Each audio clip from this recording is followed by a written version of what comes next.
এই যে গত শনিবার থেকে যে ঘটনা রাজ্য রাজনীতিতে এক নতুন আলোড়ন সৃষ্টি করেছে নতুন সরকার গঠনের পর, দেখা যাচ্ছে যে এখানে যে পরপর পরপর মানে ধর্ষণের ঘটনা এবং সবথেকে আশ্চর্য মানে এই 2026-এ নতুন সরকারের 2 মাসের গঠনের পরই বারুইপুরে এই নির্যাতিত একটা মানে নির্মম ঘটনাটা ঘটে গেল। এবং তার পরিপ্রেক্ষিতে যেখানে মমতা বন্দ্যোপাধ্যায় প্রতিটি জায়গায় যেতেন সেখানে ওনার বাড়ি ঘিরে ওনাকে পুলিশ একটা মানে গৃহবন্দী করে নজরবন্দি করে রাখা হয়েছে। কি বলবেন দিদি, কেনই বা এই যে ঘটনাগুলো ঘটছে নতুন সরকার গঠনের পর? বিজেপি সরকার বলেছিল যে ভরসা ইন ভয় আউট, কিন্তু সরকার গঠন হওয়ার পর আমরা আদতে দেখতে পেলাম যে ঠিক তার উল্টোটা হয়েছে। ভয় ইন ভরসা আউট হয়ে গেছে। আজকে 2 মাস সরকার গঠন হয়েছে, তার মধ্যে কাল নিয়ে বারুইপুর নিয়ে আমার 13খানা বোনকে ধর্ষিত হতে হলো। আজকে মুখ্যমন্ত্রী তৎকালীন মুখ্যমন্ত্রী মমতা বন্দ্যোপাধ্যায় আরজিকর ঘটনার পর বলেছিলেন যে অপরাজিতা বিল আনা দরকার। তিনি রাজ্যপালের কাছেও সেই দাবি জ্বালিয়েছিলেন, কিন্তু রাজ্যপাল এবং বিজেপির সরকার, কেন্দ্রীয় সরকার কোনোভাবে সেই অপরাজিতা বিল আনতে দেয়নি। তার কারণ জানে বিজেপিতেই ধর্ষক ভর্তি, যদি এই বিল আনে তাহলে বিজেপির ধর্ষকেরা ফাঁসিতে যাবে, সেই দলটা উঠে যাবে। আজকের দিনে দাঁড়িয়ে আপনারা দেখতে পাচ্ছেন যখন এই বাংলা, আপনারা জানেন যে বাংলায় 3বার, এটা আমার আপনার কথা নয়, এটা সাধারণ মানুষেরও কথা নয়, এটা কেন্দ্রীয় রিপোর্ট অনুযায়ী বাংলা কলকাতা সেফেস্ট সিটি ছিল 3বার। সেইখানে আজকে 2 মাসের মধ্যে 13খানা ধর্ষণ হলো। আমরা দেখছি যে যিনি মুখ্যমন্ত্রী শুভেন্দু অধিকারী, তিনি ধর্ষিতাদের বাড়ি যাচ্ছেন না, তাদের পরিবারের সাথে দেখা করছেন না, এবং সবথেকে গুরুত্বপূর্ণ যেটা, অভয়ার মা পানিহাটিতে দাঁড়িয়েছিলেন, তার মেয়ের ধর্ষণ হয়েছে, তার মেয়ের ধর্ষণ করে কেউ তাকে খুন করেছে। এই ঘটনার আমরা সেদিনকেও তীব্র নিন্দা জানিয়েছিলাম এবং আজকেও তীব্র নিন্দা জানাচ্ছি। কিন্তু সেই ঘটনাকে কেন্দ্র করে তিনি আগামী মানে ভোটে দাঁড়ালেন, ভোটে দাঁড়িয়ে মানুষ তাকে ভোট দিলেন এই আশা করে যে তার মেয়ের সাথে যেটা হয়েছে সেটা আগামী কোনো মেয়ের সাথে তিনি ঘটতে দেবেন না, বা ঘটলে প্রতিবাদ করবে। আপনারা জানেন পানিহাটিতেও কিন্তু একটা ধর্ষণের মতো অপরাধ হয়েছে, সেই সময় কিন্তু আমরা কাকিমাকে দেখতে পাইনি, আমরা অভয়ার মা যে কাকিমাকে দেখতে পাইনি, কিন্তু কাকুকে দেখতে পেয়েছি প্রণামীর বক্স, পুজোর প্রণামীর বাক্স নিয়ে তিনি সেখানে গিয়ে ঝামেলা করছেন যে প্রণামীর বাক্সের টাকা তাকে দিতে হবে। সুতরাং আজকে কাকে ভরসা করবে সাধারণ মানুষ, কাকে ভরসা করবে? যেই যন্ত্রণার মধ্যে দিয়ে গেছে, তার মেয়ে ধর্ষিত হয়েছে, সেখানে তিনি আজকে 13টা ঘটনা ঘটে গেল বাংলার বুকে দাঁড়িয়ে তিনি চুপ।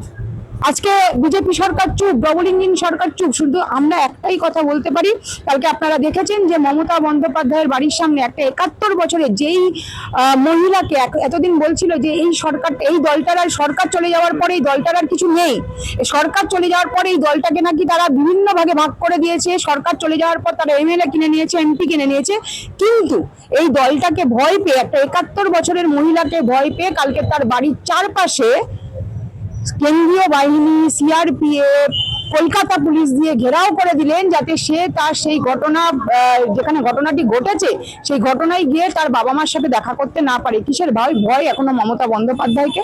আরেকটা শুধু কথা বলতে চাই, আমি আপনাদের চ্যানেল থেকে আহ্বান জানাতে চাই, যিনি পানিহাটি থেকে জিতেছেন অভয়ার মা কাকিমাকে আহ্বান জানাতে চাই যে আপনার মেয়ে যে যন্ত্রণার মধ্যে দিয়ে গেছিল, আজকে 13টা মেয়ে বাংলায় সেই যন্ত্রণার মধ্যে দিয়ে যাচ্ছে, আপনি প্রতিবাদ মিছিল করুন, আপনি মোমবাতি নিয়ে বেরোন, আমরা আপনার সাথে পায়ে পা মেলাবো। আমরা দল মত রং নির্বিশেষে আমরা দেখবো না আপনি কোন দলের প্রতীক নিয়ে জিতেছেন, আপনি যদি বেরোন আমরা আপনাদের পায়ে পা মেলাবো, এটা কথা দিলাম। কিন্তু আপনাকে বেরোতে হবে, আজকে সরকার চুপ থাকলে হবে না।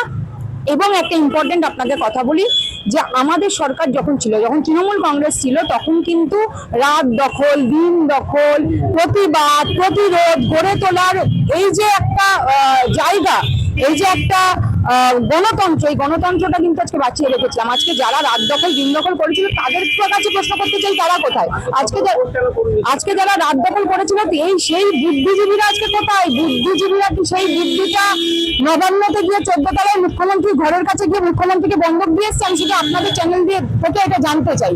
আজকে যদি সেই বুদ্ধিজীবীরা তাদের বুদ্ধি কোনো কিছুর পরিপ্রেক্ষিতে বন্ধক দিয়ে আসে, তাহলেও আমরা বলছি আমরা মমতা বন্দ্যোপাধ্যায়ের সৈনিক, আমরা আগামী দিনে রাস্তায় নামবো এবং এই 13টা বোন, যেই বোনরা নৃশংসভাবে ধর্ষিত হলো এবং কালকে যে আমার বোন মারা গেলেন, তার জন্য আমরা পথে নামবো, যাতে আগামী দিনে আমাদের শেষ রক্তবিন্দু দিয়ে আমরা এই বাংলাকে ইউপি বিহার হতে দেব না। এই বাংলা বাংলাই থাকবে, এই বাংলায় রাত্রি 9টা 10টা 11টা 12টায় আমার বোনরা যখন চাইবে তাদের ইচ্ছা মতো বেরোতে পারবে, এই বাংলায় কোনো ভয় থাকবে না।